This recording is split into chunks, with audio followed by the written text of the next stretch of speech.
Tom, great to talk to you. Good to be with you all week, David. Oh, a whole week. I get to talk with you every day for the whole week. Like spring break. Yeah, spring break. My spring break. No, I enjoy. Spring break for me is talking politics all the time. So, Tom, do you have any idea what the Prime Minister will announce in about 9 minutes? Well, we never know. Wow. We know he never starts on time, so we know we have plenty of time. So what's leaking? Yeah, it's going to be interesting. Well, it's going to test our abilities to prognosticate. Mm-hmm. I would say that Mr. Trudeau is going to start dropping hints that he realizes it's absolutely inevitable that there's going to have to be a commission of inquiry into what we all understand to be Chinese government interference in Canadian elections. You've been at this for a long time, David. When you have polling numbers from different companies that are consistently showing that 70% and plus of Canadians simply don't believe that the results weren't changed and are insisting that there has to be a full inquiry, Trudeau's not going to be able to say no. So let's start with the result. I think at some point he's going to have to say no. Is he already there today? I'm hedging my bets. Perhaps not, but he's going to start hinting at it. I don't think that Poilievre did particularly well today. I think the Conservatives are very good at overplaying their hand. So they push things very hard in committee, but then they completely fail on the politics of delivering on this. You and I know that the best technique for them now is an opposition day motion. You get the full vote of the House, you get the three opposition parties to vote down the government, and Mr. Trudeau then gets to say it's a question of confidence or not. Nobody believes the whole story. Last week, there was just a series of catastrophes. You saw the Deputy Minister of Global Affairs appear before committee. The guy was making looping comparisons. It's yellow cake uranium, Tom. It was unbelievable. So for people who don't get your very clever reference to yellow cake uranium, it's that the Americans had made up a whole cock and bull story that Saddam Hussein had weapons of mass destruction. Everybody who knew anything at the time knew right off the bat that was a state-sponsored lie. Of course, it's been proven ever since that it was a willful state-sponsored lie. And it's removed a lot of credibility from any American announcement on anything to do with security since then, because it's a classic case of having cried wolf. Well, Trudeau right now has got people doing everything they can to protect him.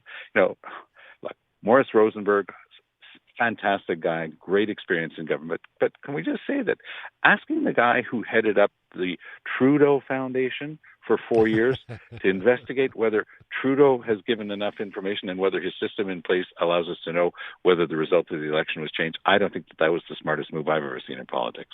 Absolutely. And the story is just not going away. That's another sign. I mean, usually, a politician, when there's heat... 48 hours. Yeah, that's it. Yeah. And you wait and you hope the weekend will wash it away. Yeah, exactly. And it's not going away. And we're not talking about anything else. And I don't know, our friend and colleague last Friday, Aaron, says to me, stay tuned, keep listening after we're finished our hit, because he says Trudeau gave an answer that was more than 5 minutes now. He's not a politician, but he's almost one, because, Aaron can sometimes spin a little bit. Oh, yeah. So I said, okay, there's no way Trudeau gave a 5-minute answer. So there I go. I put it on my iPhone. I started the timer when Trudeau started talking. The answer was more than 5 minutes long, and he never answered the question, which was a simple, is there going to be an inquiry, yes or no? So maybe we're going to start getting some hints as to whether or not there'll actually be an inquiry, but I'm sure it's inevitable. So he's going to start opening the door, in your opinion? Yeah, he has to. He has to show some willingness to do it. It was an interesting comparison that was made by my colleague Tim Powers today when we were doing Vashti's show at noontime. And he said, remember when there was a big kerfuffle about the treatment of Afghan prisoners, that whole thing. And we were really in a tough place because it looked like Canada had really let down the side in terms of our respect for international law and, of course, the respect for these individuals. So lo and behold, Harper came up with a very smart way of dealing with it. He took a 5-star, dyed-in-the-wool, rouge liberal named John Manley, former Deputy Prime Minister of Canada in a Liberal government, and said, you take it. Here's the mandate. You get to look at everything. You get to decide what you can make public and what you can't. And all of a sudden, there was no complaining possible from the Liberals, for example, simply because Manley was so believed. I heard it was interesting listening to Poilievre today. He's saying he's not going to fall into the trap of putting people in a room to get a confidential briefing because then they're not allowed to talk about it. Mm-hmm. We were in a similar position at the NDP when I was the leader. They tried to do the same thing, get us into a room, make us swear an oath, and we said, no, we're not going to play that game. We're going to continue doing our job of an opposition party. Moving to Quebec and the mess at the SAAQ. Yeah, exactly. But isn't what I'm fascinated by is when you compare this to the Fed's disastrous management of the passport issue this last summer, and the similarities are eerie. And so yet it seems that yet again, while the provincial government is failing on this miserably, it seems yet again that we have Teflon Frank riding through this, and it doesn't seem to be hurting him like passports and other failures in government have hurt Trudeau. Why is that? Well, going back to what we were just talking about, Legault got just over 40% of the vote. Mm-hmm. The other nearly 60% is almost perfectly split amongst four parties, none of which is very good in opposition. And, none of them knows how to dig into the ankle of the premier and his government and push home the advantage.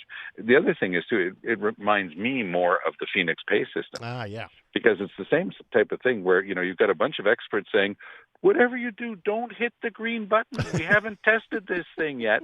And then they go, what, you mean this green button? And they start the system. They replace every pay system in the government of Canada, and everything's been broken for years because you can't unmake that sort of thing once it's been, it's like a monster movie, the thing's, it's alive. So this is what we're dealing with the SAAQ. They've decided, of course, that they've come up with the classic Quebec City solution. We're going to hire 150 more new bureaucrats. Oh, that'll fix it. Oh, well. Anyways, we'll see. But I like your comparison with the Phoenix pay system. But that means, my goodness, I hope it won't take 7 years to get our driver's license, like the poor people who are still waiting for their paychecks through Phoenix 7 years later. Crazy. Lastly, let's talk about the by-election in Saint-Henri-Saint-Anne here in Montreal. Advanced voting yesterday and today. Great weather for it. How do you see... it seems like it's a two-way race, Quebec Solidaire and the Liberals. Yes, I agree with that. How do you see the race shaping up? Because usually... Very tight. Yeah, these things, low turnouts usually. And in by-elections, you get anywhere near 30% in a by-election, and boy, you've done really well. Yeah. Because people are they're not paying attention. There's not all of the general vibe around a big election where it's on every newscast and things like that. And Saint-Henri-Saint-Anne is an interesting place. I mean, it's put up some really strong characters over the year. Of course, it was Dominic Anglad's writing. I remember, people like Nicole Loisel and going back because it's been moved around a bit to St. Anne's part and that. But you can think of someone like George Springate. So it's been an interesting part of town. Also, right. And it really has the feel of Montreal. A good linguistic mix, a good rich, poor mix. Interestingly enough, Quebec Solidaire today, a bold move coming out Foursquare against this quasi-casino that they wanted to graft on to the Bell Center. I think that that's exactly the right move in terms of, social policy. We'll see whether it helps them. I think that it really comes down to, well, first of all, you said something interesting talking about the weather. Why is the weather important in a by-election? Because if you're trying to get people out and you've got older voters, like the Liberals do, the Liberal voters tend to be older, and the weather is awful, it's hard to get them out. But if you've got a glorious day, you can offer to drive and you can get them to the polling station. The Liberals have a very good track record with advanced polling. Quebec Solidaire doesn't have as much of a ground game. And of course, nobody in Quebec Solidaire has a driver's license or owns a car. So it makes it a little bit harder to get people driven to the voting stations. It is going to be a very tight one. The Quebec Solidaire folks are very motivated. And they would love to close that little gap of the orange part of Montreal between the existing ridings and the newly acquired Verdun that they were able to take, and it's going to be fun to watch. I think that the Liberals might have more of a hard time simply because they're not as motivated as QS. Because if QS gets the riding, it's their 12th seat. They don't have to beg, borrow, and steal for advantage to get full party rights, and for them, it's hyper important. I have a feeling we'll be talking about China tomorrow. What do you think, Tom? Well, no matter what comes out of Trudeau's mouth, we're going to be talking about China. Great to talk to you. Thank you so much. Great to talk to you, too. All the best.